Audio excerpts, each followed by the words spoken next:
Good evening.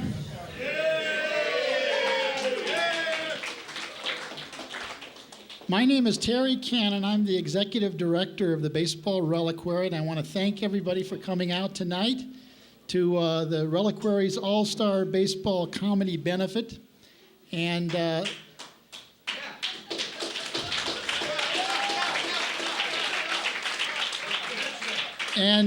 I want to especially thank you for your support. As probably most everybody knows, the money raised tonight is going toward, as quirky as it may sound, the Ebbets Field Cake Project.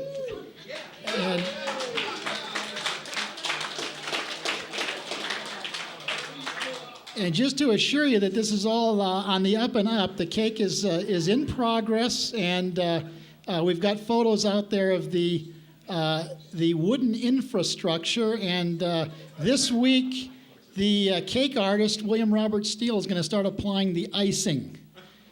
And it'll be all ready to go at the end of April. And we invite everybody on May 11th.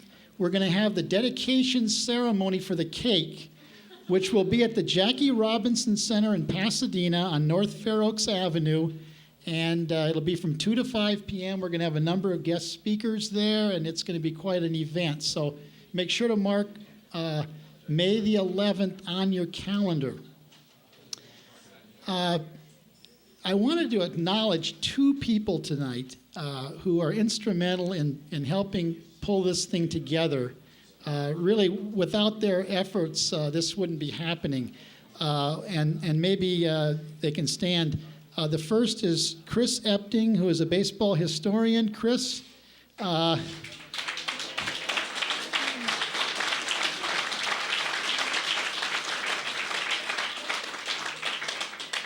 think it was last August or September, I was hanging out with Chris one day, and I mentioned the cake, and I said, it might be kind of fun to try to do a comedy event associated with this. And of course, he used, as he usually does, he has very short kind of answers, and I think he said, do it. So here we are. And the other person who has been a tremendous help on this thing, and again, we couldn't have done it without him, and that's, you're going to see him on stage a number of times tonight, and that's Jack Riley. Jack?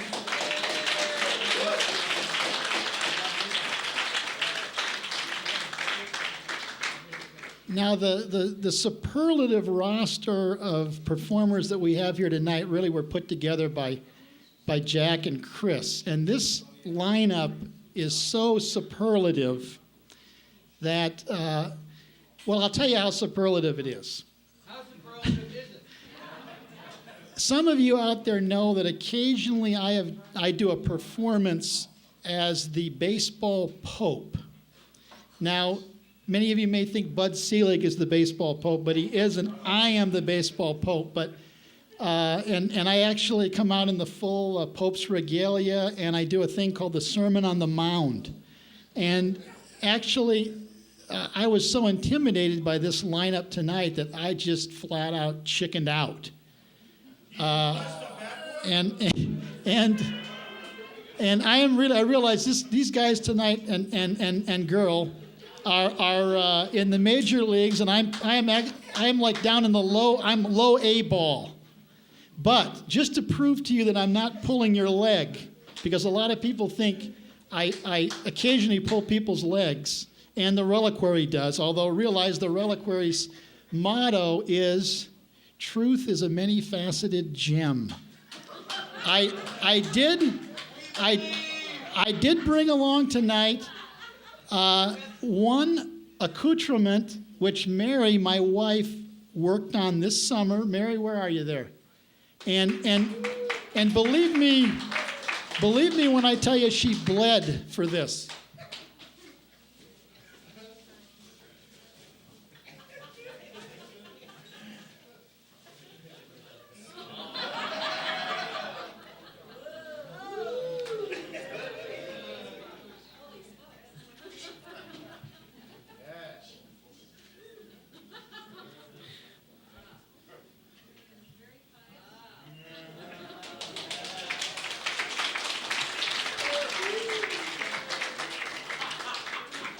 George, did you know the list of passport?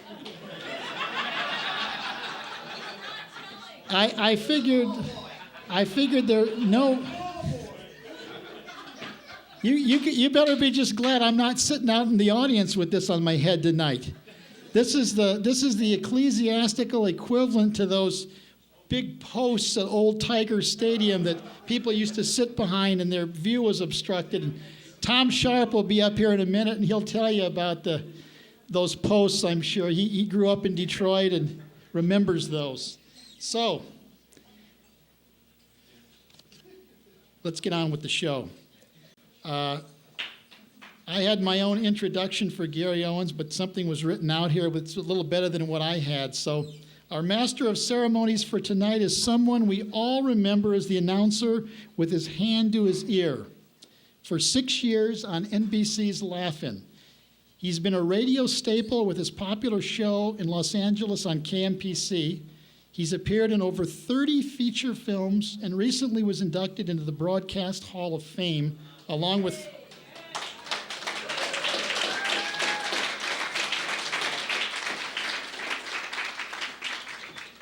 I don't know how many of these people are going to get chairs, Carol Burnett, Larry King, and Ted Turner.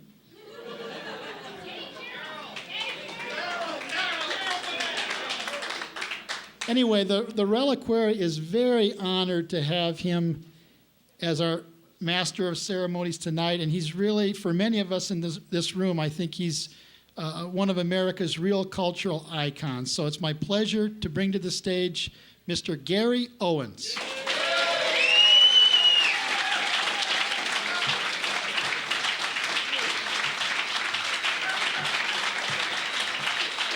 Hey, thank you, Terry. I couldn't help but admire that small boy hiding in the hat there for you. Good evening, everybody. Welcome. It's interesting because 98% of the performers here tonight that you'll see don't know what the word reliquary means, including me.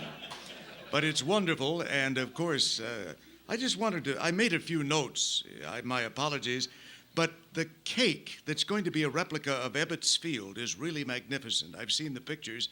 The top will be part meringue, part rosin, and part pine tar. That'll make it. Now, the very tip of the cake is not meringue, but it's made from Gil Hodges' old jock strap, which makes it really apropos. There's a big rumor tonight.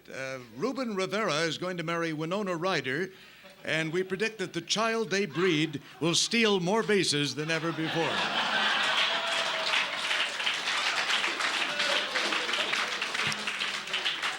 And as you know, baseball is America's favorite pastime. Not at all what President Clinton said that it was. It's not the same thing. No, it's America's favorite pastime. The distinguished sports show that generated the most all-time Emmys. Now, you can kind of guess along with this. A, Roy Firestone's Inside Baseball, Fred Rogan's Inside Sports, Jim Hill's Let's Look at Baseball, Vin Scully's Let's Take a Peek at Baseball, Bill Weir's Baseball Talk, or Babe Ruth hides a smoke alarm in his pants. That won the most Emmys. We don't know why. Whenever I do something like this, which is not very often, on Rowan and Martin's Laugh-In, which, by the way, will come out on video, on Rhino Video, April 26th. We're finally coming out on video. But we would start every show, and I was the newscaster on the show, and there's nothing like starting a program by having an update on the news. So that's what we'll do tonight. Retin-A's anti-aging formula was just released. They gave the formula to it. It's cold cream saturated with tiny little pieces of Dick Clark. That's what's helped people over the years. And there's a brand new cosmetic cream called Bust Booster that's supposed to increase a woman's breast size by about 3 inches. The downside is it only lasts for 5 hours, and so you might go to bed with Dolly Parton and wake up with Ally McBeal. In another news item tonight, Pauline Tregear, the noted fashion designer, has died at the age of 93. Oh, isn't that sad? Sorry. Ms. Tregear was the innovator of the jumpsuit for women, an item of apparel that allowed a chic lady to leave the opera after the first act and fix the transmission without changing her clothes. Well, 5 years ago tonight, ladies and gentlemen, supermodel Claudia Schiffer came home early and caught her husband, magician David Copperfield, in bed with half a woman. There was a rumor, the half that eats, of course. There was a rumor a while ago going around that Claudia, the great supermodel, very lovely supermodel, was going to will her brain to MIT or the Harvard Medical Center. She wasn't sure which school, but she wanted to do that after she passed away so that every girl in America could have Schiffer brains. Schiffer brains. Thank you. Now, just a couple of quick items here, then we'll get to our first guest star. There is no truth to the rumor that the Spago Oscar party, which is going to be Sunday night, is going to be called off because Marlon Brando ate Wolfgang Puck. Well, as you know, and you probably saw it on TV, Paula Jones and Tanya Harding put on the boxing gloves recently in a big Fox TV special. Many people hope that it really would not tarnish the sport that Don King and Mike Tyson have worked so hard to elevate to lofty heights. And I'm very happy tonight because the Maharishi of Kuala Lumpur is in the audience right here at the Ice House.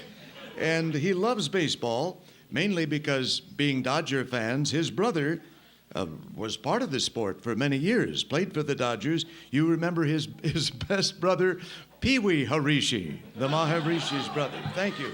That was hardly worth it, was it?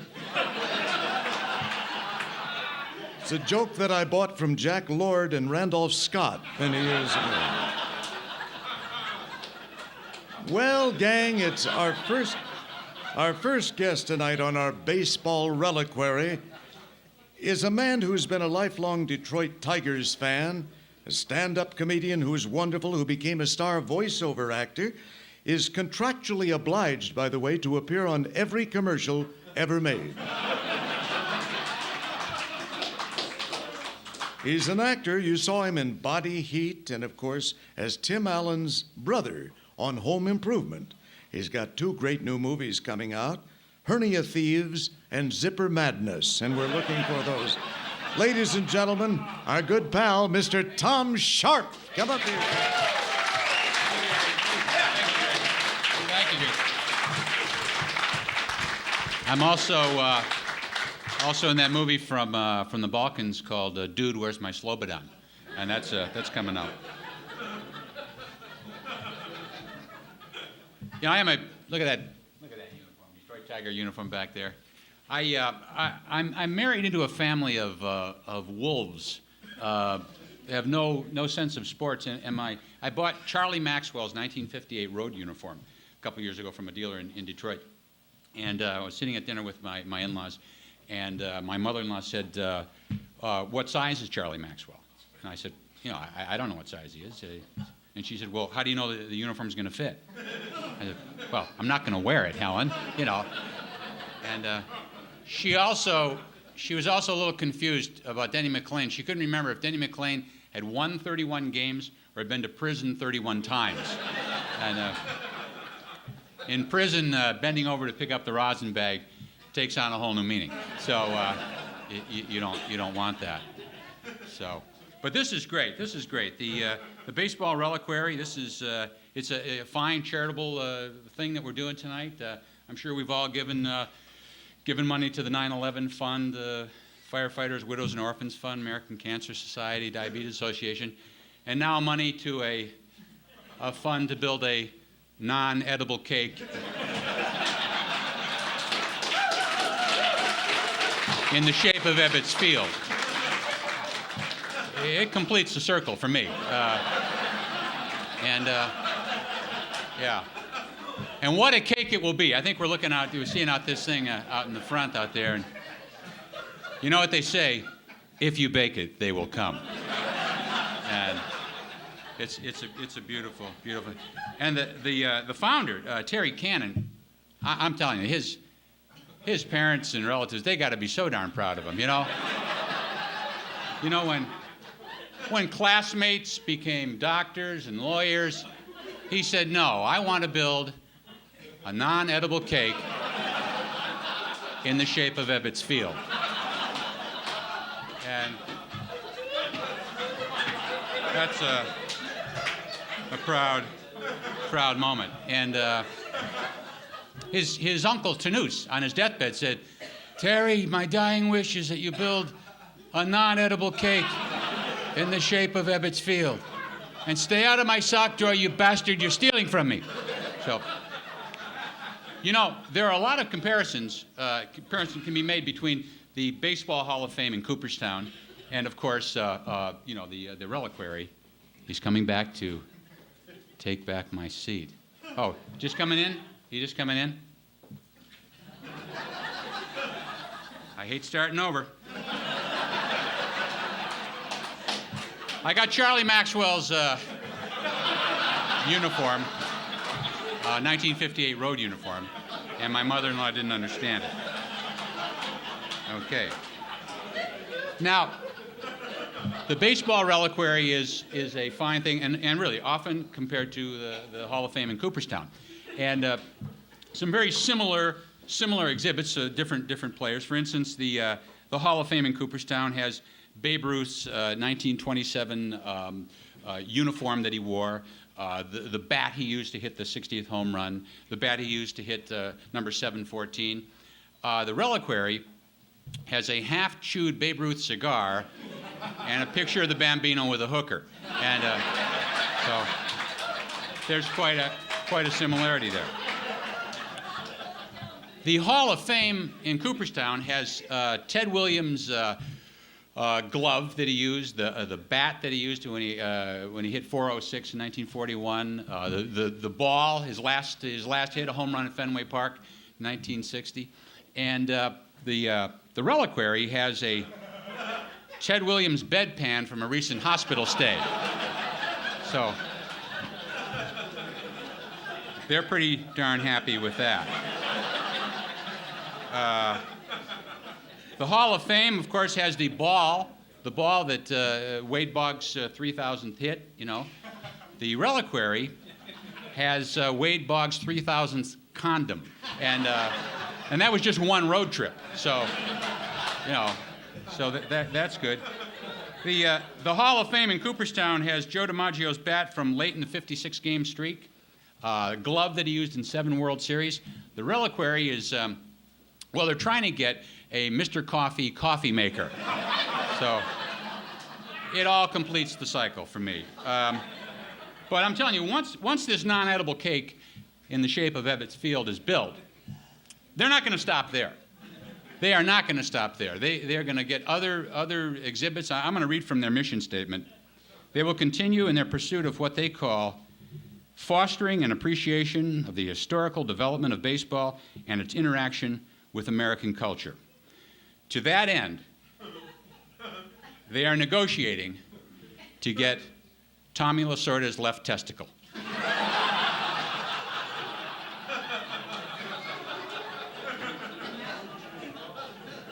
I don't think he'll miss it. They're also trying to get a video clip of Barry Bonds not talking about himself in the third person. That's key. But probably the biggest thing, it arrives next week. It's a rare audio clip of Russ Hodges in 1951. This is 2 weeks after the shot heard around the world. He's screaming into the microphone, "The Giants lose the series! The Giants lose the series! The Giants lose the series!" I should have quit with the testicle, right? Probably should. Thank you very much. And we'll see you later. Thank you. Thank you.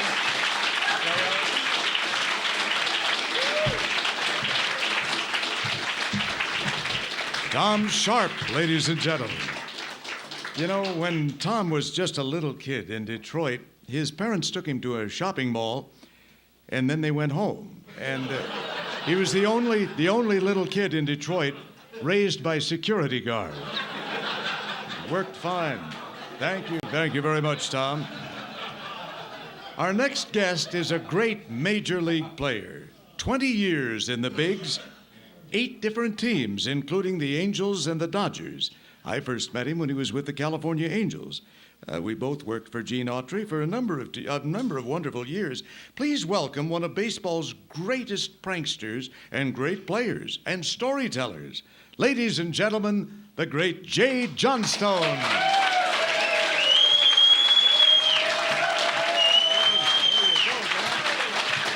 Thank you, Gary. Thank you. I know we talked a little bit about Tom Lasorda, and I did call down to spring training to see if we could get a special jet to bring him up here just for this occasion, because actually he bleeds Dodger blue. But unfortunately, I don't know how many of you saw this, but there was a big fire in Fullerton, and Tommy's house caught on fire. And it really burned all the books in his library, all 2 of them. And so he couldn't be here tonight. So anyway.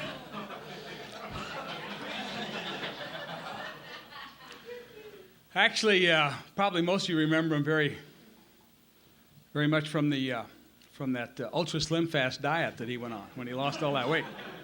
But in reality, the truth of it was that when he went on that diet, we lost 85 games, so we got him off that crap real quick. But in my 20 years of playing professional baseball, part of the MO of me that was able to sustain that long career was the fact that I did like to have fun and I liked to make people laugh. And I'm a very positive person. I believe the glass is half full, not half empty. And I don't want to be around people that have a scowl on their face, walk around with a chip on their shoulder. I want to be around people that are happy and people that like to have fun and laugh. And so in order for me to play 20 years in baseball, I had to come up with ideas and pranks to play on my teammates to make them laugh. And in doing so, it made me laugh and it kept me okay and relaxed, and I didn't go into, the problems that you read about some ball players today. Give an example.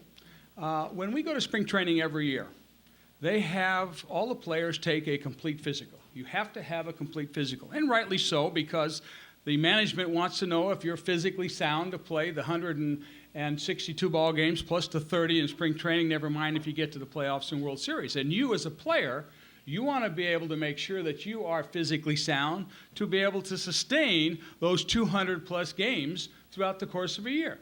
So we go through a complete physical. I'm sure some of you in this room, or most all of you, probably have had a complete physical from head to toe. And if you have, you know that one of the tests you must take is a urine sample test. And in taking a urine sample test, you know that you are not allowed to eat or drink anything 8 hours prior to that test. And so in spring training, and to give you an idea how important this is, Johnny Bench, Hall of Famer, great catcher for the Cincinnati Reds, about 23 years ago went in, routine examination, did a little chest X-ray. They found a spot on his lung. They went in, they eradicated it. Of course, he continued to play and then eventually made the Hall of Fame. So I had gone through all the tests except for the urine sample test. Now, I'm rooming with Steve Yeager. Remember Steve Yeager? Ladies, remember Steve Yeager? Right? He was in Playgirl, remember? My roomie, fancied himself somewhat at that time as a, I have to be nice to my roomie, man about town. Okay? And every now and then he liked to have a sociable or two, So anyway, I was rooming with Steve Yeager. And we would go out in Vero Beach. Now, Vero Beach is the spring training site of the Dodgers down in Florida. It's not a big town. You could probably light it up with a 40-watt bulb. But there is a couple spots that we could go to. And so we would go to those spots late at night. And consequently, we would get in maybe a little later than normal. And I'm a coffee guy. When I get up in the morning, I need coffee. And so we would go over to the Dodger cafeteria, which opened up at 6:30 in the morning for 2 reasons. One, I wanted coffee from the night before. But 2, they had Yeager on a diet. And so we would go over to the Dodger cafeteria when it opened at 6:30. Now, the way the cafeteria was set up, there was seating for 400 out here, partition, and then you come behind the partition, and they had a buffet line. And he would go through the buffet line, and he'd eat the ham, the bacon, the sausage, the pancakes, the waffles, the donuts, and everything else. And then he'd walk out this end of the line with a half a grapefruit and a black cup of coffee. So that when the coaches came and they go, "Oh, yeah, you're on a diet. Way to go, buddy." And see? So that's why we had to get there early. But in doing so, and I would go through, and I would see the coffee. And, of course, back then, the breakfast of champions was coffee and donuts, okay? So I'd grab about 4 or 5 donuts and coffee, and I'd drink 4 or 5 cups of coffee and a donuts. But it would nullify the test because the doctor's office did not open till 8:30 in the morning. So consequently, I'd taken all my tests in the physical, but the urine sample test. Well, I would get this call from this nurse. Now, I have nothing against nurses. I think the nursing profession is a wonderful profession, highly underpaid. We need them. But every now and then you run into a nurse that has a problem where she has no personality. She doesn't smile. Okay, she's not very friendly. Kind of reminds me of that nurse in that Jack Nicholson movie, One Flew Over the Cuckoo's Nest. Remember that one? Nurse Ratched? Now, the B word applied to her perfectly, okay? Now, picture this nurse. I'm not making this up. This nurse wore a white hat, bobby pinned to her head, white blouse, white stockings, white shoes, okay, a white sweater draped over her shoulders, attached with a stainless steel clips on both sides. I'm not making this up. This is how she dressed. And every time you saw this nurse, she always had a scowl on her face. Never smiled. Never had a nice thing to say. So I would get phone calls in my room. Please, Mr. Johnstone, you're holding up our test. Please, Mr. Johnstone, we need to sample. Please, Mr. Johnstone, you're the last one that hasn't taken this urine sample test. But every day I get a call. So I would keep saying, okay, I'm going to do it the following day. Well, naturally, my roommate, Steve Yeager, man about town, wanted to go out and have a couple of sociables, and I, being his roommate and fearing for his safety and wanting to make sure he was okay, I had to tag along. You do understand that. My wife's over here, right? You do understand that. I had to tag along to make sure he got back, right? So consequently, we would get home maybe a little later than normal, and sometimes, when we get in, like I said, and when I get up in the morning, I'd be feeling really bad, and then I'd go over and I'd have the copy, and I'd keep screwing up the tests. So I would get these tests. I get these calls every day. And so finally, there's about 3 days to go before spring training ends. I get a call from Tom Lasorda. One of the guys comes out, Lasorda wants to see you in his office right now. I'm thinking the worst. Okay, what's going on? What's happening? Calls me and he says, shut the door. I said, what's up, Skip? And he starts screaming at me. I'm tired of this nurse calling me every damn day. And his figure was broken and crooked. Always be so I'd always look where he was pointing. He goes, no, I'm over here. I'm over here. Look at me over here. He says, I'm tired of you. If you don't get that damn test, he says, I'm going to send you so far out, I'm going to ship you out. No one will ever see you again. You got that? You got that? I said, but Skip, shut up. And he spit in tobacco juice all over me. I sure just like that. He says, now you get that test over there and get that done tomorrow. I don't want to hear that nurse again. You got that? So I leave. Whew, wow, okay. I looked a mess, right? So I go back to the room that night. I said, Roomie, I got a problem. What's that? I told him what happened. I said, I got to stay in, okay? Got to stay in, and I got to go tomorrow and get that test done because Lasorda threatened me. I told him the whole story. It's okay. So about 9:15 that night, Yeager gets a call, one of his friends, and he said, come on, Room, we just got to go for it. Well, just go for it, I promise. I said, no. Okay, just one. And we got back really late that night. Really late. So. In fact, they used to post a guard outside our room. Okay, old Glenn, he was about 84, used to wait in a golf cart. So we figured, okay, they want to find out if we're breaking curfew. So the only way to get around that, we had to wait till he fell asleep. Then we come back in, see? But anyway, we get back in, and I get up the next morning. I'm feeling really bad. I'm feeling really bad. I'm going through the line. I know I can't eat or drink anything. I'm smelling that fresh coffee. I'm looking at those twists and the glazed, the lemon and the jellies. Okay, and the twists with the little cinnamon on it, and Yeager's going through the lines eating ham, the bacon sauce, he's eating everything, right? And so I get to the end of the line, and I'm feeling really bad, and I'm smelling the coffee, and I look up, and I see this bottle of apple juice. And I went, same color. Huh? What the hell? So I take the bottle of apple juice, I go back, I pour it in the urine sample bottle, I cap it up, I go back, I get about 6 donuts, about 4 cups of coffee, I go outside, I'm starting to drink the coffee, I'm eating the donuts, I'm starting to feel like a human being again. Now, at 8:31, doctor's office opens at 8:30. I walk in, and the nurse looked up at me, and of course she had these glasses over the tip of her nose, like this. And I walked in, she says, my, what a pleasant surprise to see you here this morning, knowing I was reamed out by Lasorda. I said, yes, look, please, excuse me. I'm terribly sorry. I know I should have gotten this to you before, but she said, it's quite all right. Did you bring me a present? I went, well, yes, I did. Here it is. Now, there's 3 rookies sitting in here, and they got to let the veterans go first, okay? So I walked up, and I put it down, the little urine sample bottle right in front of her. And she picks it up, looks at it, and starts to write my name and everything to paste it on the bottle. And as she's doing it, she looks up at me with that scowl on her face going, my, Mr. Johnstone, awful cloudy this morning, aren't we? I mean, come on, I don't look, do you? She goes, awful dark today. What have you been doing lately? I said, you're kidding. And I just looked at her with that scowl on her face. I said, really? I said, yes. I said, let me see that. So I took it back and I looked at the bottle and I said, you know, you're right. I'm terribly sorry. I said, let me run it through again. So I popped the lid and I drank it. Okay?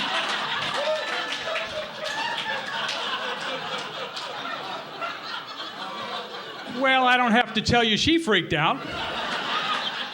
And the three rookies' mouths double dribbled on the floor right there. For 4 years, they didn't know it was apple juice. They gave me a wide berth in that clubhouse, okay? But the best part about it is a week later, I got a thank you note from the doctor after we got back to LA saying he'd been trying to fire her for 5 years and she quit. But see, sometimes when you run into people like that, you got to bring a little fun and excitement in their life.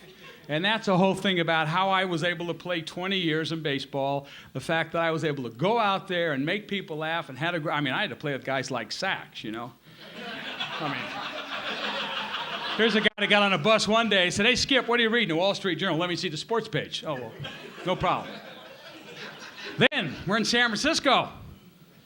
And I see him sitting over in the dugout. And he's sitting there, and we hit in a batting order. First, second, third, okay? I'm hitting third. He is hitting first. And we always hit first, second, third. We hit the first 3 guys hit for 7 minutes. Then the next 3 guys hit for 7 minutes. And the next 3 guys hit for 7 minutes, okay? That's our allotted time on the road. And so we always hit in the order. So I'm saying, come on, Saxy, we got to hit. So now they're getting ready, and the Giants are going off the field. I said, Saxy, come on, we got to hit.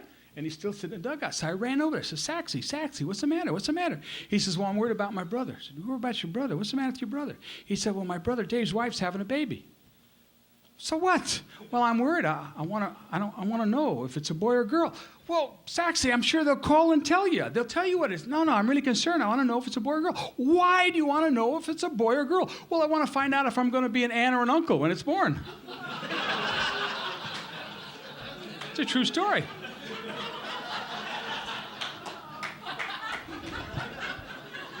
Then we play with players like Mickey Hatcher and Joe Ferguson.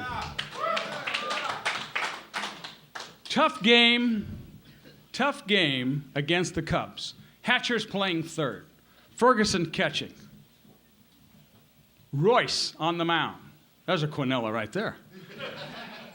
Ground ball to Hatcher at third. Runner at third. 2 outs. When you get a ground ball at third and there's 2 outs, the normal play is you catch the ball and you throw it to first, and that's the end of the inning. But in baseball, when there are 2 outs and a ground ball to the infield, the catcher runs and trails the batter to follow up, make sure in case the first baseman misses the ball, and he's able to retrieve it to keep the runner from advancing to second. So as soon as the ball is hit, okay, Lasorda's in the dugout. In his eyes, the ball to Hatcher, he looks to first, and there's no throw to first. The throw comes home. Well, right away we're thinking, Ferguson is running down the first baseline. All of a sudden, there's going to be nobody there, and the guy's going to score on a wild throw. But when we look up, here's Ferguson standing at the plate, catches the ball, tags out the runner. So now, Ferguson and Hatcher run off the field. It's a 3rd out. So Lasorda grabs and says, Hatcher, what's the matter with you? What are you doing? Why would you throw to home with 2 outs? Skip, I got to apologize. I lost track of the outs. I thought there was only 1 out. That's why I threw home. Okay, Lasorda said, I can understand that. But Ferguson, you know what you're supposed to do. You're supposed to be running down the first baseline. Why were you at home? And Ferguson's honest-to-God answer is, Coach, when you play with dumb players, you have to think dumb.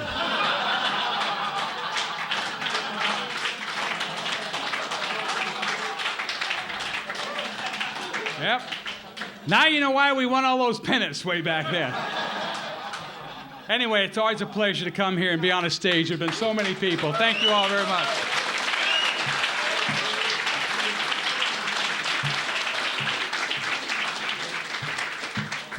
Thank you, Jay. Jay Johnstone, everybody. That's great. Well, our next guest, we have 2 guests.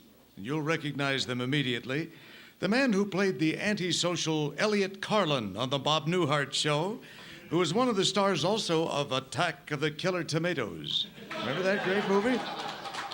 He's presently playing the part of Stu Pickles on the animated series Rugrats.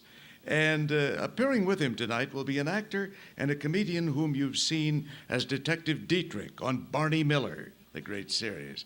And, of course, he's appeared on every talk show from Jack Paar through Carson, Leno, Letterman, and Conan. He's Steve Landesberg. But first, before we meet Steve, let's bring along the great Jack Riley, ladies and gentlemen.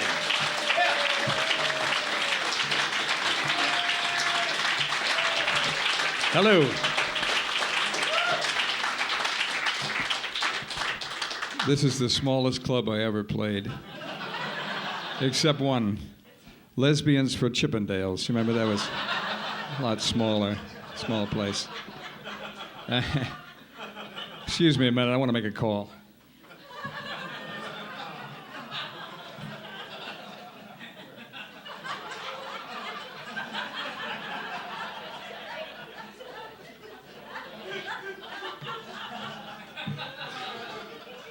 I have a call back tomorrow to play June Allison's husband in the Depends commercial. That's going to be great. Be a lot of fun. They told me only to do baseball jokes, so a skeleton walks into Mickey Mantle's bar in New York and says, "Give me a pitcher of beer and a mop." Baseball. I love baseball stories. I really do. I'm gonna bring. I don't know if that's a mirror or not. No, let me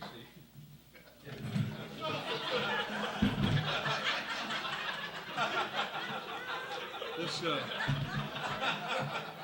This painting reminds me a lot of my high school career. I used to sit there in the hallways waiting for the class to be over. Just get kicked out. And I want to thank the decorating committee putting those jerseys up in the back there. It looks like a hurricane in Chicago during the All-Star game. But what the hey? I'd like to bring to the stage now a man that needs no introduction because he's a very famous baseball scout. And let's bring him on right now.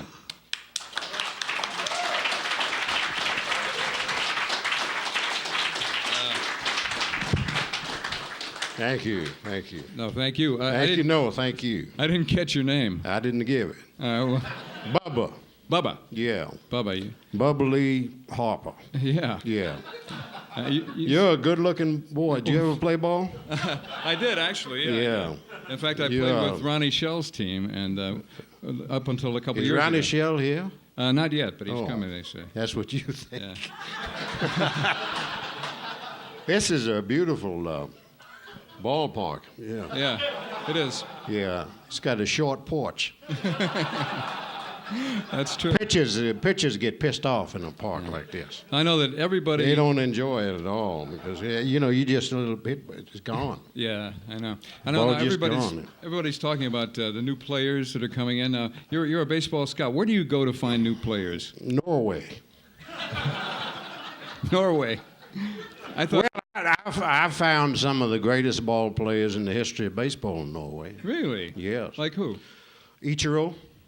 Really? Suzuki? He's from there? I thought he was Yeah. from Dominican Republic. or No, something. no. No, you've been drinking? No, just Coke. No, I found a lot of good ball players in Norway. And, I enjoyed it. And baseball is different over there, but they love the game. How different? Well, the season's only about 4 days. But they enjoy it. It's 4 days of light and then... the Well, rest- I don't understand it myself, but pitchers get a lot of rest. Is good. And, one boy, a Hall of Famer in Norway, he won 5 games, right in the Hall of Fame. over a period of years. Yes. Yeah, right. Be great. Sometimes the crowds get unruly, and They do. boy, I'm telling you, them sardines come flying down. People throw sardines. huh? Yes, Yeah. yes. Really? Well, I miss the game, though. you do? I do. I miss going to the locker room, though. I see. They won't let you in there anymore? or- Well, I'm not. No, because I used to when I was a scout, I'd be in locker rooms and things. Yeah, And, right. yeah. Here's a fellow from Here's- Norway here tonight. He's got a severe bronchial cough. We'll check you out later. Yeah. Are you Peter O'Toole? It is. How you doing? How are you? He's Sir John Gielgud. You died. Yeah? You've been dead a while. I believe the last thing Sir John Gielgud said before he passed on was, "I saw the babe's dick." Didn't know he was a baseball fan. He loved baseball. I didn't know that. That's one thing I miss in a going in the locker room. Oh, sure. I seen some. Yes, sir. Was it? You're not Really? John Gielgud. John Gielgud's a dead actor. Well, maybe you are John Gielgud. Maybe I was wrong. I seen you one time. What? Didn't you expose yourself a number of times? Anyway, getting I've never back been heckled in a ballpark. I know.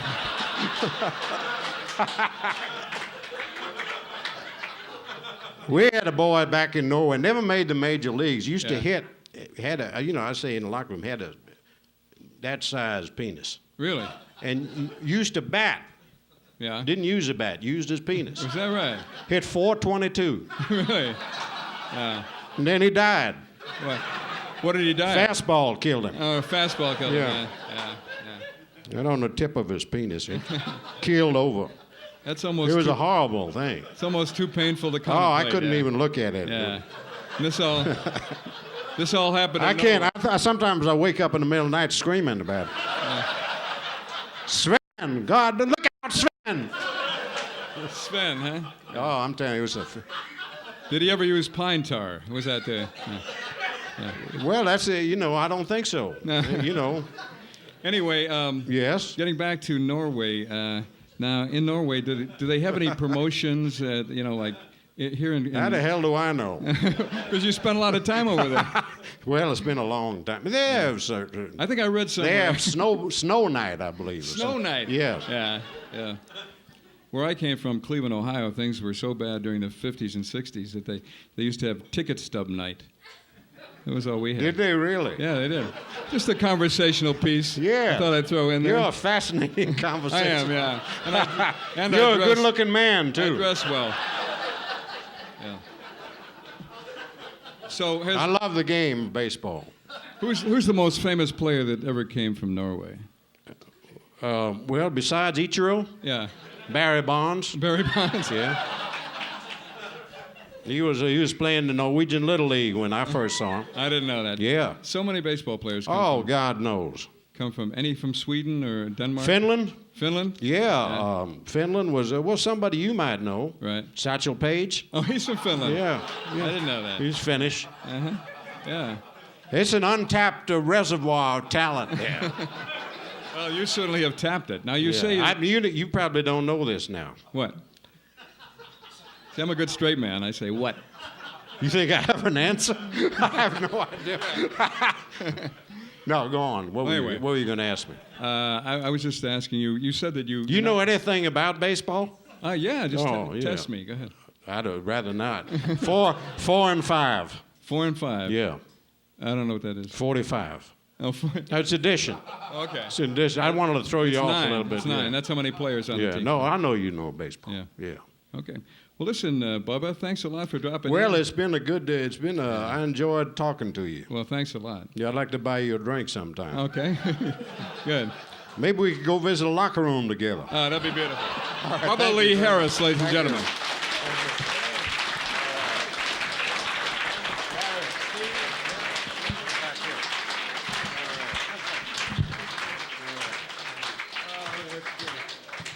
Steve Landesberg and Jack Riley, ladies and gentlemen.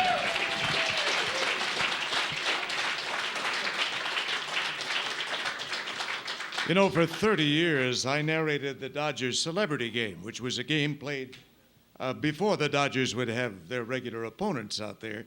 And somebody asked the other day from the Sporting News, what was the most exciting moment in those 30 years? Because we had everybody from Danny Kaye, Frank Sinatra, Telly Savalas, all playing, Walter Matthau, Jack Lemmon.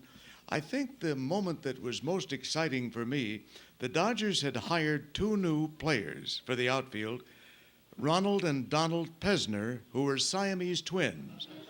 And the moment that thrilled me most was when they hit back-to-back home runs. I'm sorry. Sorry about that. Ladies and gentlemen, this evening's long-distance winner comes to us from Minneapolis tonight. And yes, the land of contraction there, I believe. She is one of the Midwest's preeminent stand-up comedians. So let's have a great Ice House welcome to Tammy Nerby. Tammy, come up here.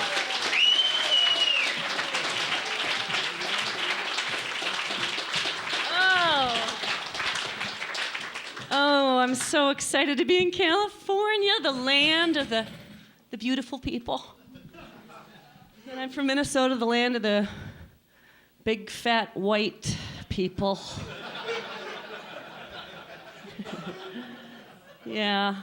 I wanted to have a model's body before I came here, so I ate one. All skin and bones, but with a little salt and butter, not bad. That's why I had a tough time fitting into these leather pants. Yeah, it took one of the stage hands, a shoehorn, and a tub of Crisco to get these over my ass, but I feel pretty good. Minnesota. I'm here for a cake, people. I've never done a benefit for a cake before. Last benefit I did was feed the children, and I was thinking you could get together. Yeah. So I am from the land of contraction. It looks like next year Minnesota Twins might be gone. Yeah, going into contraction, and I didn't even know they were pregnant. Yeah. Hell, it looks like the Twins might be aborted. Whatever happened to the right to choose, huh? Taken away by Bud Selig. Bud. Oh, he's blackmailing us, isn't he? Blackmailing cities to get stadiums in order to keep their teams. Baseball's almost broke already. I mean, who is doing his accounting? Arthur Anderson? That guy's got an ego. Did you hear that Bud wanted to rename Miller Field after him? Call it This Bud's For You? Oh, and Bud, you're a millionaire. Get a damn barber, okay? Get that wife to take that bowl off your head. So. Oh, we do have some baseball fans. I'm so happy. Yeah, and it's not just, I can't blame it all on Bud, can I? Right? No. The salaries are high. Let's admit it, that the salaries are very high. I mean, when I heard that Alex Rodriguez signed a contract for $252 million, $250 million. Of course, that's not what gets me. What I'm wondering is, how did they come up with 252? I mean, how did his agent go in and argue that last $2 million? What did he say? Well, man's got to eat.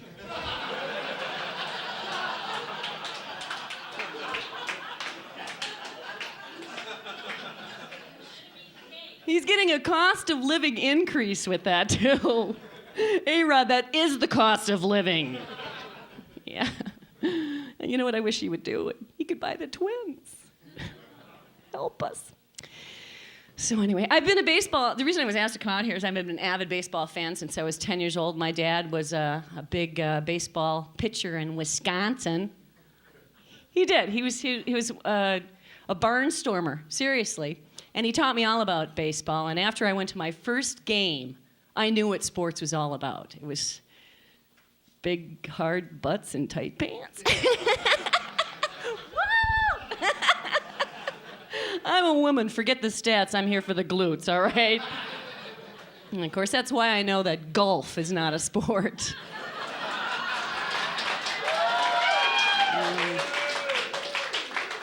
big soft butts and large lime green plaid pants.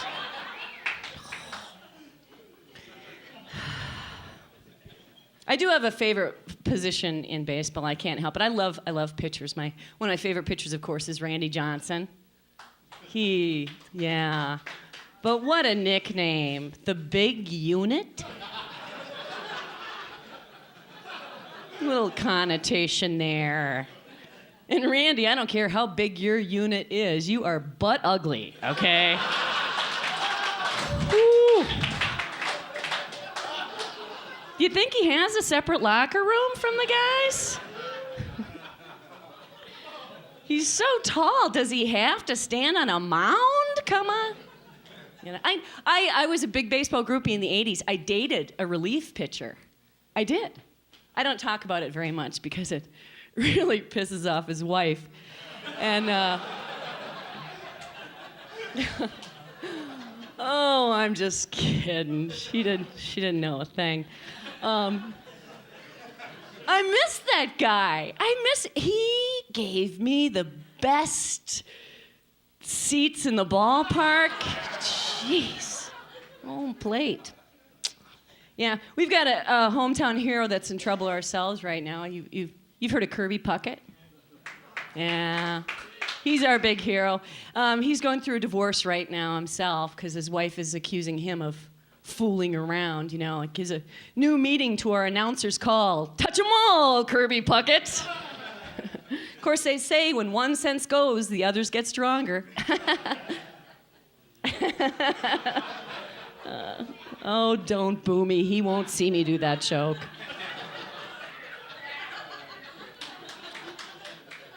Are you kidding me? I think Kirby should marry me after he gets a divorce. I'll get a divorce, he'll get a divorce. He can marry me. My name's Tammy Nerby. He can change his last name. He'd be Kirby Nerby. Nobody'd recognize him. You know, I think they could spice up baseball by just doing a few simple things. And this is my one thing I think they should do is make women involved. Make us the first and third base coaches. Right? Doing the little signs. Put us in cute little outfits. I've made up some female signs for baseball. Let's see if you can figure them out. Here they go. Women doing the signs. That'd be a bunt. That's right. Okay, here's another one. Here's another one. Watch out for the curveball. Oh, here's my favorite. Go for second. I would do go for home, but I got arrested in the last club I did that, so I don't do that one.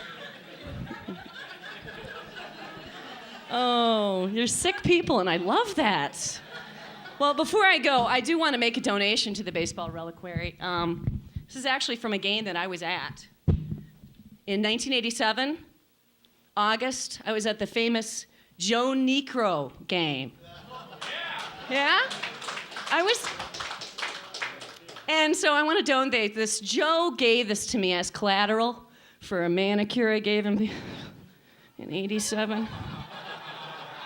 Yeah, he hasn't paid me yet. Every time I ask him for the money, he goes, "What? I don't have anything on me." Thanks a lot. You're great. Thank you.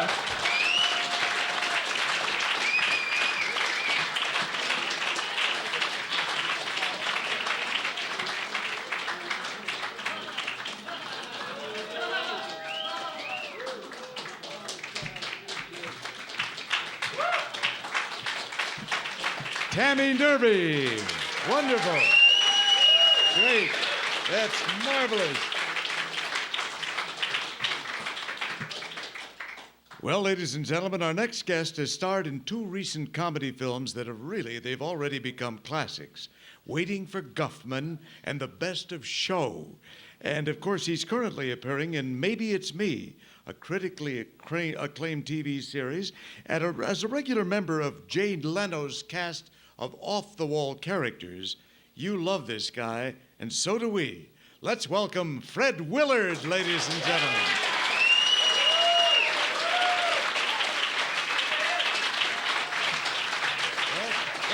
Thanks, Gary.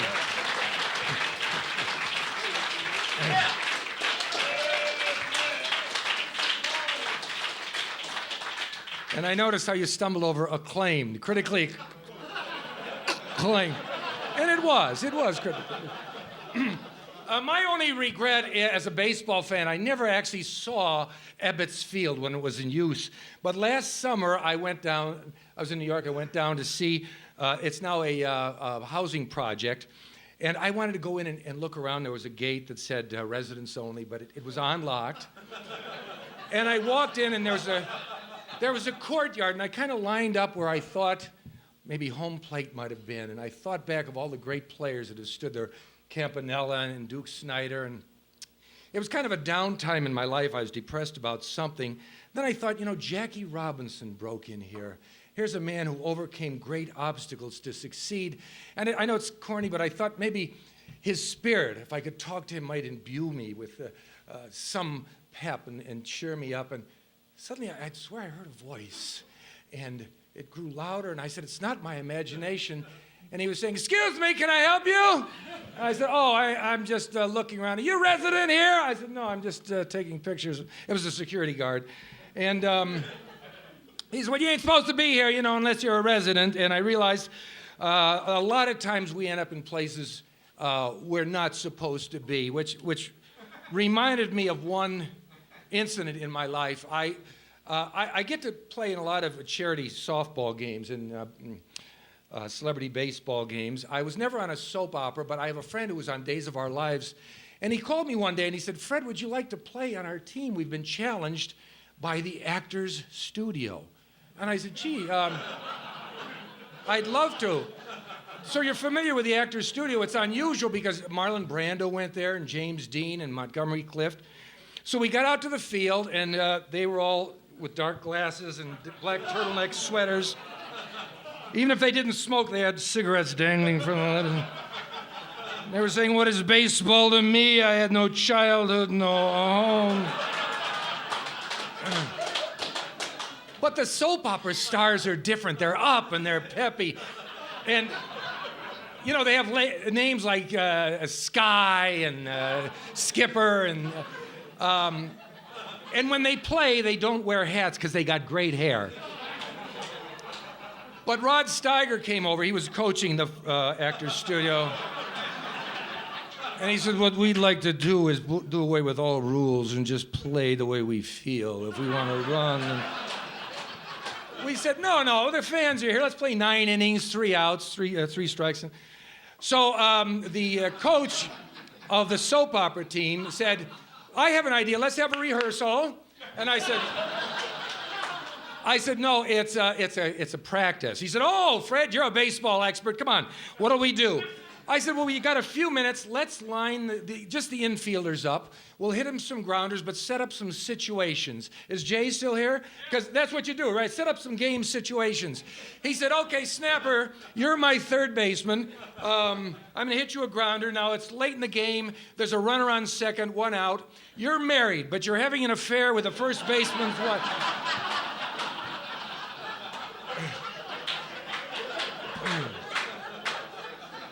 Now, just then, one of the Actors Studio guys came over and he said, what is baseball to me? My father was an alcoholic. My mother was a prostitute.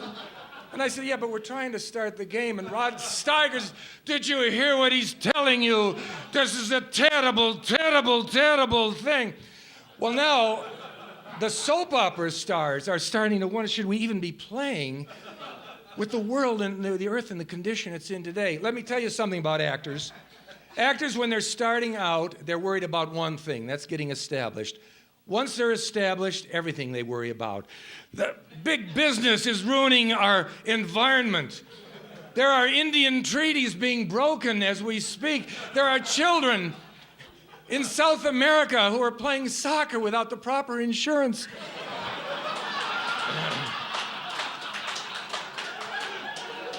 So thank God we're about to start the game. I thought it would never start.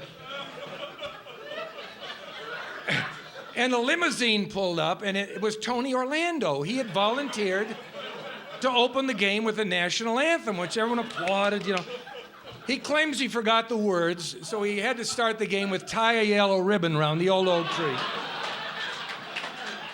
And it went on forever, you know? Now all you guys sing. Now you gals. Now let's hear the single gals. And finally, when someone said, "Shut up, you fruitcake, let's play ball." So he got his nose out of joint, and he started to leave, and just then some older woman came up to him, meaning well, but said, "Tony, I saw you 10 years ago in Las Vegas. You were wonderful, but what happened to Dawn? They were the best part of the act." He said, "You like Dawn? Here's a moon for you." He pulled down his pants, stuck it out the limousine window, which I thought was unnecessary. He ruined a wonderful afternoon.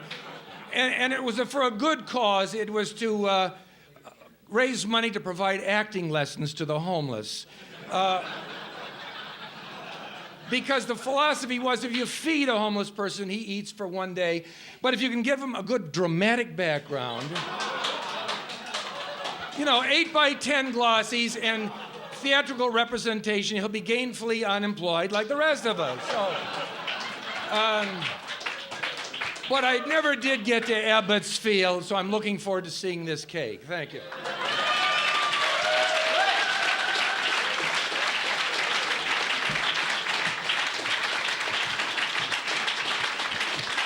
Great, Fred. Fred Willard, ladies and gentlemen. Isn't he great? Thank you, Fred.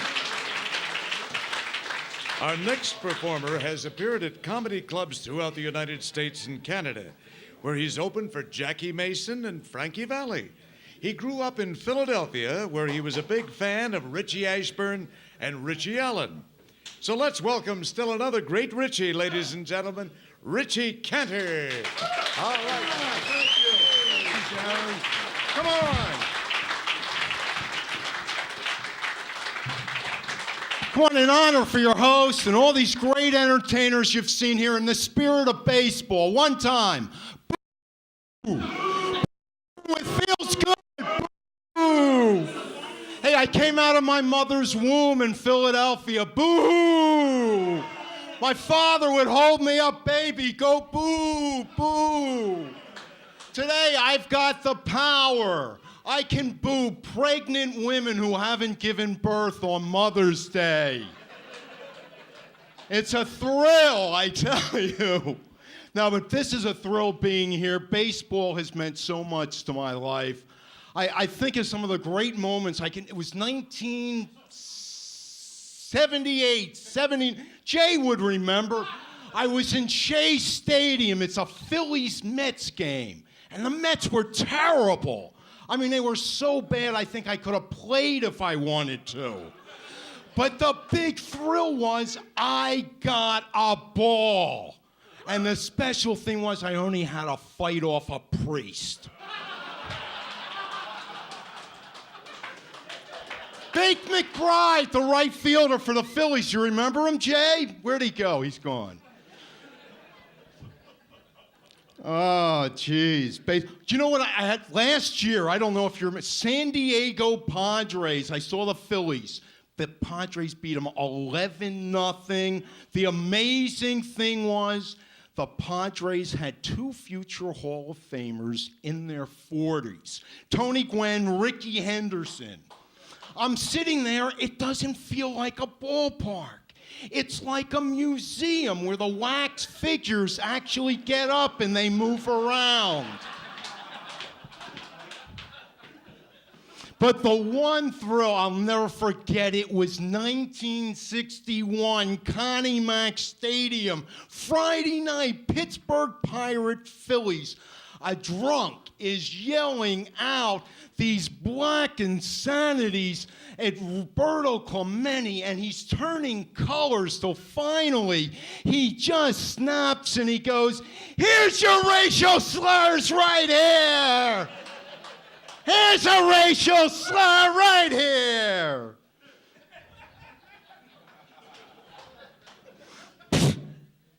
Yeah, hey, I'm crazy, but I make sense. But one thing, all the years of watching baseball that I learned, ladies and gentlemen, in baseball, It's not what you do that really gets you in trouble. It's what you say. Marge Schott, former owner of the Cincinnati Reds, had her baseball team taken away because she said a lot of stupid things. Like, in the beginning, Adolf Hitler did a lot of good things. That's like saying, in the beginning, Jeffrey Dahmer's only ate little people.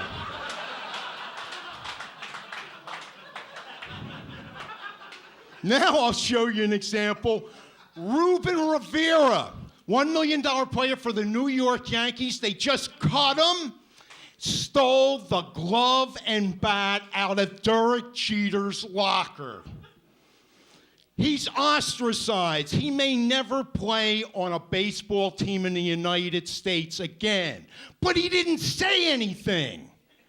Now he can go to Japan and steal all the baseball equipment he wants. But the classic example is Steve Howe. $2.4 million relief pitcher last with the New York Yankees. 7 times he's suspended from baseball for cocaine use. The 8th time they throw him out. Then they let him back in. What did this guy have to do to prove that he's a drug addict? Build a snowman on the pitcher's mound? If you're going to let Steve Howe back into baseball, you might as well make Pete Rose the commissioner. I mean, what did Pete Rose do that was so wrong? Bet a couple baseball games, didn't pay his taxes. What could be more American? The irony of the whole story, same day Pete Rose goes to jail, they open the Richard Nixon Library.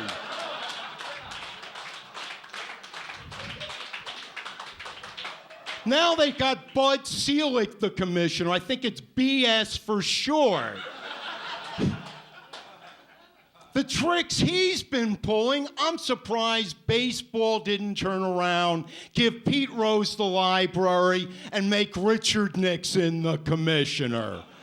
Hey, you've been great. Thank you so much.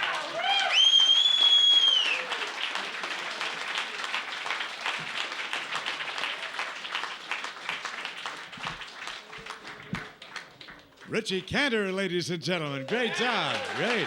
That's wonderful. Our next guests are Tom Tully and Paul Willson. Now, as you know, Paul was a regular on Cheers, is soon to be seen on Frasier, and the Return to Boston show. He also plays Dick Cheney on the Leno show regularly. Now, in just a moment, I'm going to introduce both of them at the same time. Tom Tully is a great writer, comedian, and improv artist who's played all over the world. He's also appeared on every hidden camera show that's ever been done on television. His theory is that the film crews don't mind filming the talent. It's just they don't want to be seen doing it, of course. Ladies and gentlemen, a big round of applause for Tom Tully and Paul Willson. Here they are. Thank you, Gary.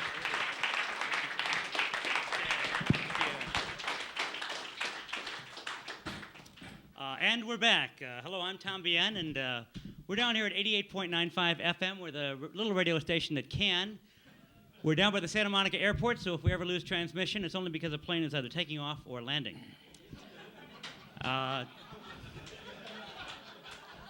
Tonight we're talking baseball, and we have with us one of the all-time greats, a Hall of Famer. Uncle Robbie is here with us because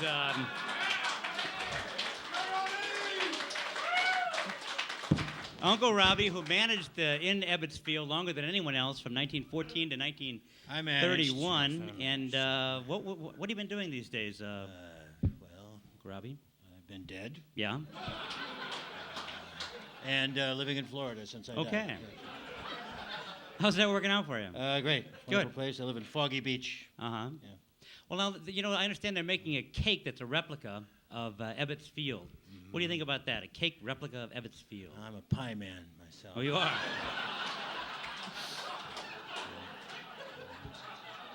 They didn't talk to me first, of course, because, well, I'm dead. Yeah. Well, let me ask you this. I don't blame them. Yeah. I don't blame them. When New York The had person all I the- am, I don't blame yeah. people for things. Sons When of bitches. New York had... But I'm a jolly sort of. I live and let live. That's what Live I and say, let live. yes. But now that I'm dead, screw them all. Yeah. Well, let's talk about that. Okay, right. What about Charlie Ebbets built Ebbets Field in That's right. 19... That's why they call it Ebbets Field. That's right. They don't call it Uncle Robbie Field. No, and they don't call it Ebbets Cake either. That's why I think it's wholly ridiculous. No. You seem a little bitter. Are you angry at the Dodgers? Or what? Well, I mean, they fired you. yes, well, they used to be the Robins. That's right. They They changed were known the as the name Robins. like an ex-wife who takes back her maiden name. Right. Takes everything else, too. But people always related to the mediocrity of the Dodgers. In other words, the Giants. I don't know what you mean. Well, the all three teams played You in mean New not York. bad? Is that what mediocrity means? Yes. Yes. Well, that's good, isn't it? Yeah. Well, Right. I mean, it's better to be mediocre than lousy, is it not? that's right. That's Exactly. Huh? Well, you guys succeeded. And we have fun doing it, too. You had fun. Yes. You were the Daffiness Boys. Yes, that's true. Okay. Yeah. How did you come up with the name Daffiness? We were Where did daffy. You were Daffy? Yeah, that's right. What kind of a Daffy thing would you do? Oh, I didn't really believe in pushing people around. You had kind of a laissez-faire attitude about managing. Yeah, whatever that means. Yeah. Yeah. Okay. All right. French baseball's no damn good, I'll tell you that right now. Okay. Let's go to the phones. We're Yes. 310-464-2810. You wanna taste the ball. Let's get the first caller. Hello, you're on the air. I'm Tom Bien. Hello, is the caller there? This is Phil in Silver Lake. Hello, Phil in Silver Lake. We have the baseball call-in show. Uh-huh. Uncle Robbie's here. What's your question for Uncle Robbie? Are they ever going to bring back Gilmore Stadium? What about Gilmore Stadium? I think they just built a major thing on it right now. Built a big new shopping center there.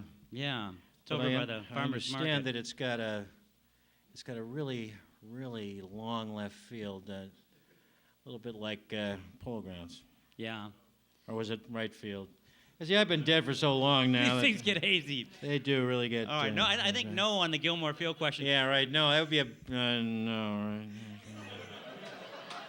Right. No. Thank All you. right. Thank you for Yeah. you just fill in whatever. Yes. Hello. Hello. Well, by the way, you have to pay your own phone bill. I'm not responsible. All for right. that. Hello. Is the caller there? Is the caller? Ronnie from Encino. Hello, Ronnie. What's your question for Uncle Robbie? Well, I'd like to know, you remember when Carlton Fisk hit that home run for the Boston Red Sox? That's right. In the World Series. Yes. Carlton Fisk's home run. What's your question? Well, who was the manager of the Boston Red Sox? Who is the manager of the Boston Red Sox? Darryl Johnson? Well, I believe it was Darryl Johnson. Yes, it was Darryl Johnson. Hello, is the caller there? Let's get another caller. Hello, you're on the air That with was the Uncle. slowest rising question I ever heard. Let's get one more call. Hello, you're on the air with Uncle Robbie. Is the qu- Hi, Merlene. Thanks for calling. What's your question for Uncle Wonderful Robbie? town, Milwaukee. Great sausages. Go ahead. Yes.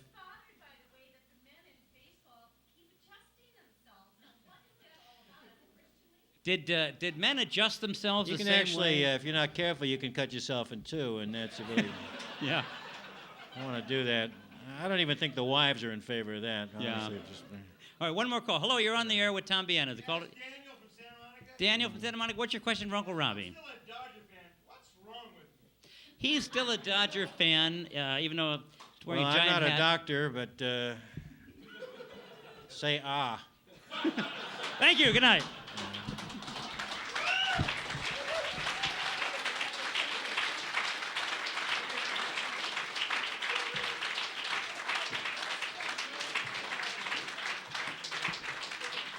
There we go. I'll sit here in the phone booth. Ed Driscoll is coming up in just a moment. We want to thank Tom Tully and Paul Willson for doing a great job. Our next performer is a great gentleman who has gained national prominence as a touring comic, who is open for Jay Leno, Billy Crystal, Stephen Wright, and Robert Klein. Also a great comedy writer who won an Emmy Award for his work on the Dennis Miller Show. Ladies and gentlemen, Say hi to the wonderful Ed Driscoll.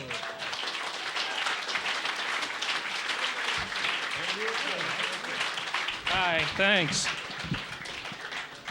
Thank you. Hi, nice to be here. I'm sorry when they asked me to come out here, and I'm really pleased they did, but I haven't done stand-up in months, as per the court order. So, and yeah, by the end of this, you'll agree the streak probably hasn't been broken. But so that's I've got notes with me. It's just been a long time, but I'm pleased to be here. It's a very charitable event. It's not often you get asked to do a benefit for cake. I think it's, and I applaud them. These people waste their time trying to help people with cancer and people in wheelchairs and shit like that. And I'm a little tired of their boo-hooing, quite frankly, so I'm glad we can all come down here and chip in for cake. So, no idea. They don't tell you till you get here. All right. So, I'm like, oh yeah, charity. Oh, certainly I'll help. And I love baseball. Oh, it's cake. All right, that's good. That's a good thing. Blind guys? Nah, they don't need shit. Okay. It's desserts is what we're doing. Okay. All kinds of things to talk about. I should introduce myself. I am Ed Driscoll, and I'm Irish. I'm a comedian, and I'm 40. At least, I mean, that's what I thought, till they did a little background check on me to check security when I came in, and apparently I'm Dominican, I'm a relief pitcher, and I'm 105. So, came as a surprise to me, too. As you can tell by my attire, I am a Cubs fan. I'm just really drunk, so I just don't know, but... It's such a neat organization, the Reliquary, which I didn't even know was a word, and that's why I just said it really fast, because I don't even know how you're supposed to say it, so I said really like that. But I didn't read about. I mean, what other organization has Doc Ellis and Bill Lee in it? I mean, outside of Betty Ford Clinic maybe, but I mean, two of my favorites. Doc threw a no-hitter on acid. Come on, he's my man. All right. He could play for the Pirates now, believe me. And I'm a huge baseball fan. I should say, in fact, I proposed to my girlfriend at the baseball game in Pittsburgh a few years ago. I'm one of those losers. And I mean, it's bad enough, that she said no, but to actually hire an F-16 to shoot my little plane down up there, the banner, "Will you marry me?" And that would have been the way to do it. Probably do the setup first, generally. But it's been a while, so. You'll have to forgive me. Yeah, I guess you don't have to, but what the hell? I'll run for my life in the parking lot as I do every time I perform. They're talking about eliminating smaller market teams, which is kind of sad. And, they don't have to do that for the Pirates because we do that ourselves by May 1st every year. So we're doing our part to keep baseball small, so... The problem with the Pirates all these years is a very small minor league system, and not good players, and they put their minor league teams in nice places. It's like in Nashville, it's a nice place. In Hawaii for years it was. I mean, what kind of incentive is that to come to the major leagues, It's like, if I keep batting well, I get to go to Pittsburgh. Boy, that's great, I'll boot some more grounders. I'm enjoying the beach. I don't think I need to go to Pittsburgh, so, I mean, you put that AAA team in Afghanistan or something, don't you think? Like in Kabul. How about in Kabul? That would be which is an amalgam of kaboom and rubble. Kabul. That's how they came up with that name. Apologize for all this. So, what else going on? I can tell you about, I've seen, over 30 years in Pittsburgh, 3 different ballparks. I started out when I was a little kid going to Forbes Field, which is a real neat park, but the sightlines were terrible. I mean, every game I went to, I sat right behind a pole. But his name was Bill Mazeroski, and he was damn good, so I thought I got very lucky with that. And then they put up Three Rivers Stadium. When they built that in 1970, I'm telling you, when they built that, there was nothing like it anywhere. I mean, well, except in Philadelphia and St. Louis and Cincinnati. And, let me tell you, I mean, besides every ballpark built in the 70s, there was nothing like Three Rivers. That's all I'm saying. It's a very special place, you really. And now we have PNC Park. They built a beautiful park in Pittsburgh now, which PNC, of course, stands for Pirates Never Contend. So it's... the actually slogan when they were putting it together, it was build it and they will suck big time. And they've delivered, and as I like to think. No. You guys are like, yeah, we definitely don't want to hear the ones who don't do it. But that's... sorry, I feel compelled to heckle myself for some reason. Now, this whole contraction thing, I do want to talk about because it's Bud Selig is the guy that keeps talking about contracting. You know, I think, well, let's start with his ears for beginners, don't you think? I mean, it's like, this guy's Dumbo, is he not? Commissioner Dumbo? I mean, in many ways he is. I don't know. Yeah, I'm not afraid to take the controversial stand. Well, boy, that guy's got balls to take on Bud Selig, doesn't he? I'm sorry, I actually had a bunch of other good jokes, but they were actually stolen by Ruben Rivera, so I can't do them. So thank you for having me. I appreciate it. Thanks very much.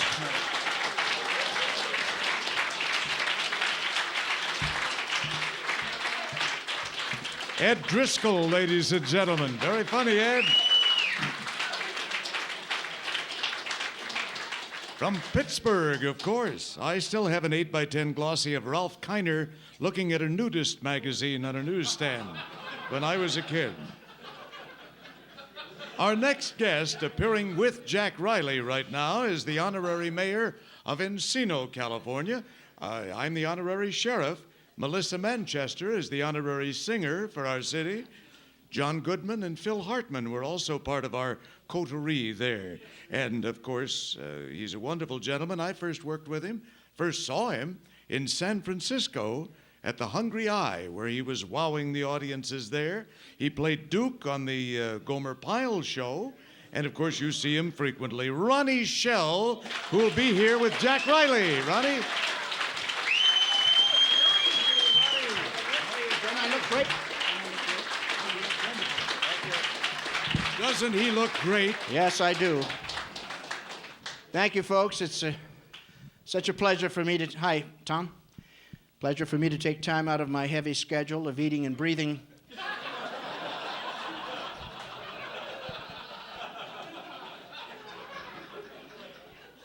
Jay Leno walked into a bar. The bartender said, "Hi, Jay, why the long face?"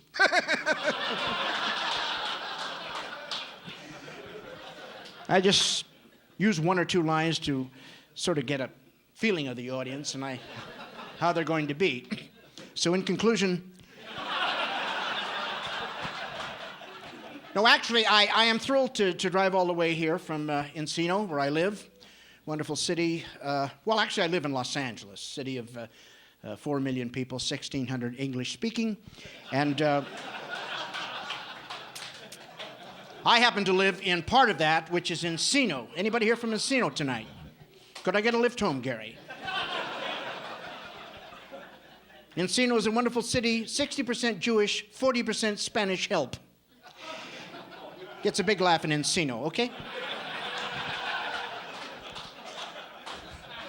I don't really need this, folks, because I've been doing so well.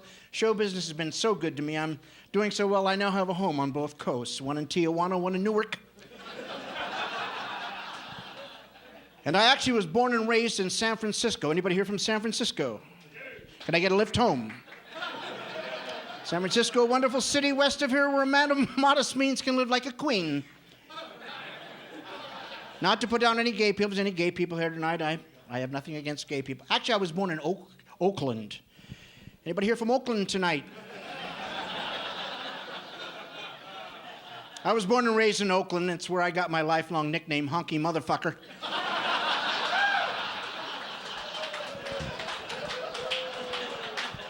Is he laughing?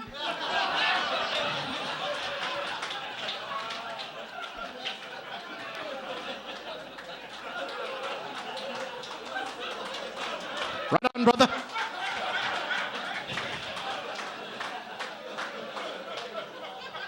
That Joe Louis was a hell of a fighter, I'll tell you. But I have a lot of friends.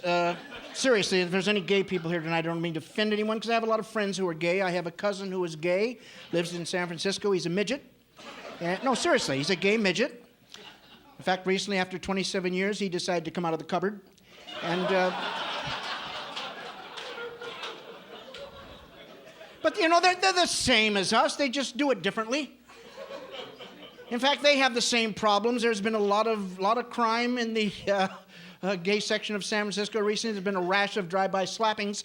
And these are the things that happen, folks. You know how they stop you know how policemen stop? No, forget it.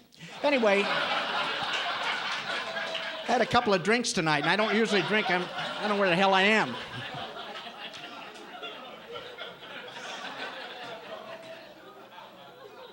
I have been, I think I look pretty good considering that I did Gomer Pyle, 40, 50 years ago? Huh? Thank you very much. I started exercising because of my lovely grandmother who lived in San Francisco, California, and she started walking. This was when it was not in to walk. She started walking 5 miles a day when she was 54 years old. Today she's 98 years old. We don't know where the hell she is.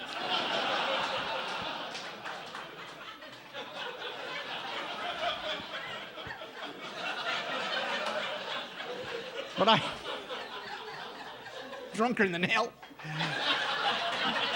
I don't drink, and I had 2 drinks tonight, and that, you know, with my Paxil that I take. Could I get a lift home? Paxil is a wonderful thing. Seriously, if you need it, it's a great, because you don't give a shit about anything.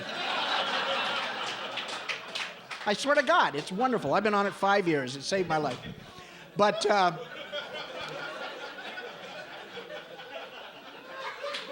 all kidding aside, I've had a request by someone who saw my act in Vegas recently. However, I don't think this will fit. So,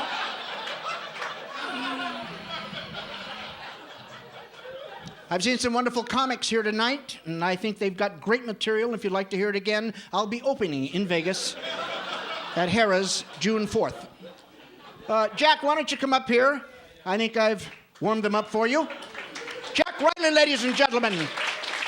Irish. Thank you very much. Upper class Irish. Upper class Irish. Did you Let's do this? hear it Did you for do this? Ronnie Schell No, with but that did you do wonderful baseball routine. That Oh, was yeah. good, yeah. Oh, yeah, oh, yeah. For tailoring it Hey, the way you did. go Dodgers. Huh? No? Okay. Did you tell them that you came from What? select Irish people? Oh, yes. I came from Ireland. Yes, they came over during the pâté famine. That's right. We were rich Irish people. Rich Irish we were. people. Yes, we and were. you were very shy, too, right? Yeah. What boat did you come over? I came under the Mayflower. I don't know. No, it was the Wallflower. The Wallflower. Gee, get See, your if I'd have hands off said me. it, we got a big fucking laugh. Not you said it. Ronnie I'm getting Schell, out of here. ladies and Thank you gentlemen. very much, ladies and gentlemen. You've been great. Thank you.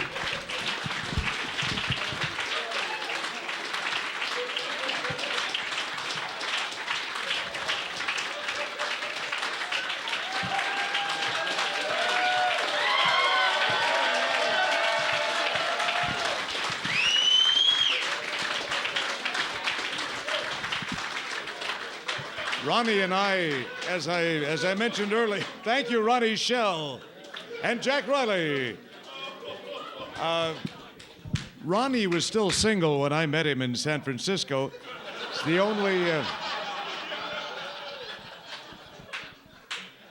only one who has ever offered $500 for a date with Senor Wentz's fist.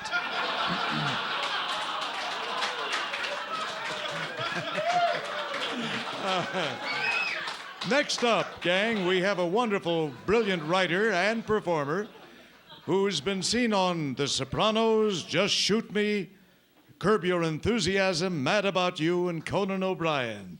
Ladies and gentlemen, welcome Ed Crasnick. Ed. What a night. Gary Owens and everybody you've seen, amazing night. This is an amazing night for comedy. I love Curb Your Enthusiasm. I'd like to get a guest shot. Ronnie Schell, ladies and gentlemen. Senor Wentz's fist. You don't hear it. You don't hear it, ladies and gentlemen. You don't hear it enough.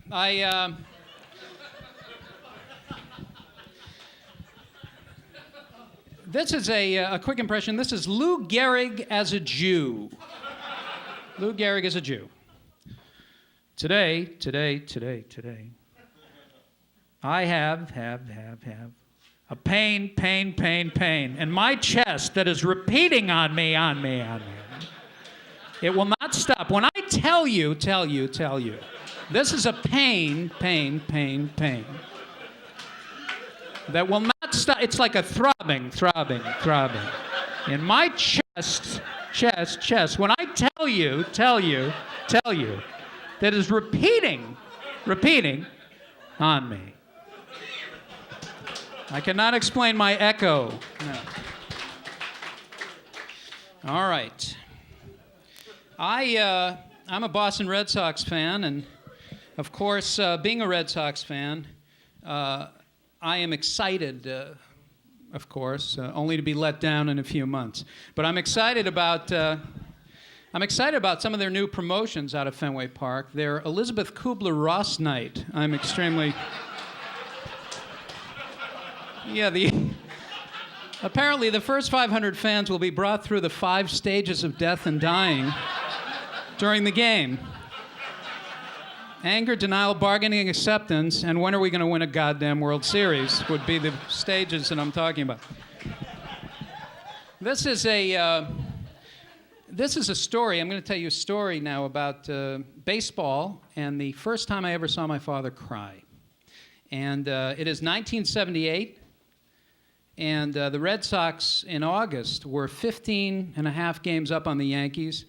And in the end of September, they were not up at all. In fact, the Yankees were a game up on them.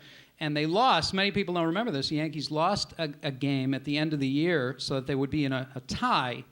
And they had to play a one-game playoff. And my father and I, were watching the game. We decided we sprayed the room with Pam. And we had a sage thing and a burning, and we tried to make it safe. And we watched in my parents' bedroom, on the edge of their bed, we watched a 12-inch Philco black and white TV with a coat hanger antenna, because it had been dropped down the stairs and carried around the house and taken to the beach and put underwater. And we watched the game. We were going to watch the Red Sox playoff game with the Yankees, and they came to town, and already we were starting to get that Boston fear in our chests, because they just had a better team, and they've always had a better team, and it's very depressing. And I have a therapist waiting in a cab, and so we're watching the game, and it's the bottom of the first inning, and the Red Sox are up, and Ron Gehrig is on the mound. He's 26-3 that year, and nobody can touch Ron Gehrig that year. And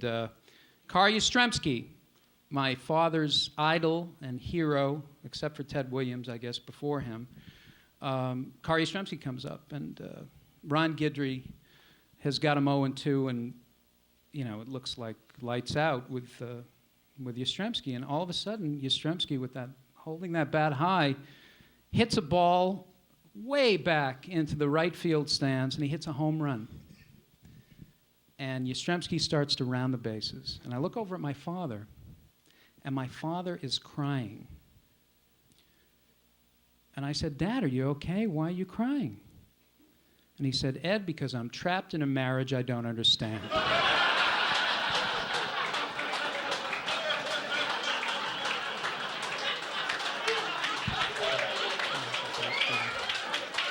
Baseball story.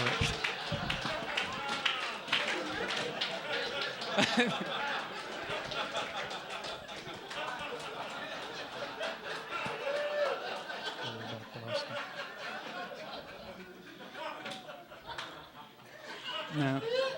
I don't even think I don't know. I've got a lot of stuff here to read. I don't think I'm going to read. I think I'm going to leave on that. Thank you very much. It's been a great crowd. Ed Crasnick, great. It's wonderful. Jack Riley, you can introduce. I just want to tell you that the show is half over, so if you'd like to replenish your drinks, be great. It's been great being here tonight, and I really am proud to be. Yeah, Fred. Seriously, since Ed cut his act short, how are you on time? Well, we're okay. Yeah, we're just kind of wrapping it up here now. Yeah. The reason I'm asking, Yeah. a friend of mine is here from New York. That's great. That's great. That's good. Now, folks, when you're driving home, what? He's telling me a lot of Yeah, well, Fred, this is all about baseball, okay? So just just curb your enthusiasm, as they say. Baseball. Did you ever hear of Abbott and Costello? Well, sure, everybody's heard of Abbott and Costello. Do you know their Who's on First routine? Oh yeah, but Fred, that's kind of an old saw. People have kind of heard that. It's from the '40s, and It's, so am I. New York comics, they Oh, they- go and run with new things. There's contraction, there's expansion, Right. and there's new. Now, who's this guy you're trying to bring up here? Lou Wagner, he's from. I don't know about that. All right, okay, come on up. Jesus, I'm sorry, everybody. I don't know what the hell they have in mind. See how lot they of take over. You people- just take over, Fred. It's not right. Wait. I want, before he gets up, Jack knows a great story. Do you mind? No. I don't mean to interrupt you. Jack knows a great story about, remember when... Ron, you don't have a band that would like to come up and play a number or two, do you? They're out in the car. I have a 3-piece band. We're going on the road as soon as we learn another piece. This is a plan thing. Oh, it's a plan? This is pace. There's something going. How embarrassing, it really is. But go Jack, ahead. Ron, afterwards I'll talk to you about a little thing about timing. All right. That's true. But seriously, Ron, since you didn't do that much baseball stuff, a lot of people here may not be familiar with Abbott and Costello's great Who's on First, you know. And you say Lou has... Lou is a New Yorker. He was telling me some of the sketches, and this is the one he tells. They're doing it in the clubs in New York. they've updated it. Everything that's old is new again, well, I okay, guess. then I'll give it a hearing. Yeah, let's just forget about. Well, oh, you're a great crowd, and I noticed no one really worked the crowd here, and I like that. Hi, sir. What's your name? Jack. Where are you from, Jack? What do you do for a living? I'm an actor. Yeah, Jack. Well, I know you. Okay. Let's just do the. Well, who starts in this? I remember who starts. I'll start it. Okay. Fred, I hear you just spotted an expansion team. Yes, like Tampa Bay or Arizona, but no offensive logos like the Indians or yeah. Yes, I just bought an expansion team. You know, I'd like to come out and watch you sometime. Well, that would be great. Well, why don't you tell me some of the names of the team so I know how to root for 'em? All right, well, players today have funny names. Okay, so tell me who's on first. Fuck you.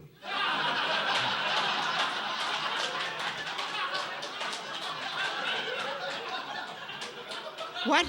Fuck you. Wait a minute, you got a team. That's right. I say I might come out and watch him. That's right. I ask you who's on first. That's right. And you say... Fuck you. Fuck me? No. What do you mean, no? He's on third. Who's on third? Fuck me. Fuck you? First base. Wait a minute. You got a second baseman? Of course we have a second His baseman. name is... Jimmy. Jimmy who? What's Jimmy's last name? Up yours. Wait a minute. I ask you who's on first. That's right. And you say... Fuck you.